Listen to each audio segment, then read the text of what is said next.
सारे इंसान एक वसी मैदान में जमा किए जाएंगे जिसे मैदान हशर कहा जाता है। सारी मखलूक को एक सुर्खी माइल सफेद जमीन पर इकट्ठा किया जाएगा। रब्बे दो जहां इस जमीन को चमड़े की तरह फैला देगा और वो जमीन आज की मारूफ जमीन की तरह नहीं होगी, बल्कि अल्लाह ताला इस जमीन को दूसरी जमीन से तब्दील कर देगा।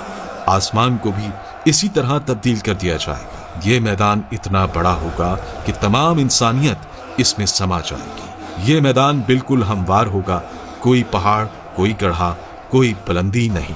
क़यामत के दिन हर मरहला पिछले से ज्यादा हैबतनाक और खौफनाक होगा। इसके बाद सूरज सर के ऊपर आ जाएगा। अंदाजा लगाइए कि आज सूरज तकरीबन 4000 साल की दूरी पर है और हमारी तरफ इसकी पीठ है। क़यामत के दिन सूरज सिर्फ 1 मील के फासले पर होगा और इसका मुंह हमारी तरफ होगा। क्या हाल होगा।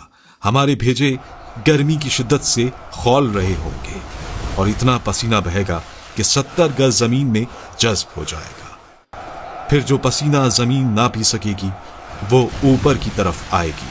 वो पसीना किसी के टखनों तक होगा तो किसी के घुटनों तक पहुंच जाएगा। कोई कमर तक इसमें गर्क होगा तो कोई सीने तक इसमें तैर रहा होगा। कुछ तो ऐसे भी होंगे कि उनके गले तक पहुंच चुका होगा और काफिर के तो मुंह तक चढ़कर लगाम की तरह इसे जकड़ लेगा, जिसमें वो डुबकियां खाएगा। ये सब कुछ डिपेंड करेगा हमारे अमाल पर। अब लोगों के साथ उनके अमाल के हिसाब से मामला किया जाएगा। सजा या जजा अमाल को देखकर दी जाएगी।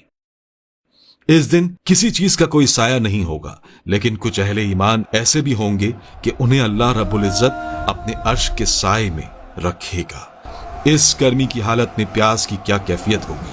हाल ये होगा कि जबानें सूख कर काटा हो जाएंगी। कुछ तो जबानें मुंह से बाहर निकल आएंगी। दिल मुंह को आए होंगे। लोग अपने अपने गुनाहों के मुताबिक अजाब में होंगे। इस दिन कोई किसी का हाल पूछने वाला ना होगा। बड़े मजबूत और गहरे रिश्ते इस दिन अपनी वक़्त खो देंगे।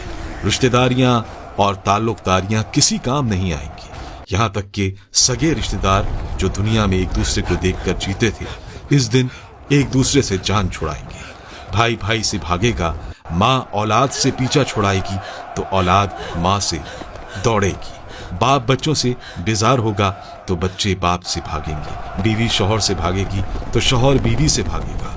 आखिरकार कोई किसी की मदद करने को तैयार ना होगा। हर जान नफसी नफसी पुकारेगी। हर शख्स सिर्फ अपनी ही फिक्र में होगा। किसी दूसरे से इसे कोई सरोकार ना होगा। ये मुसीबतें चल ही रही होंगी कि जहन्नुम को लाया जाएगा।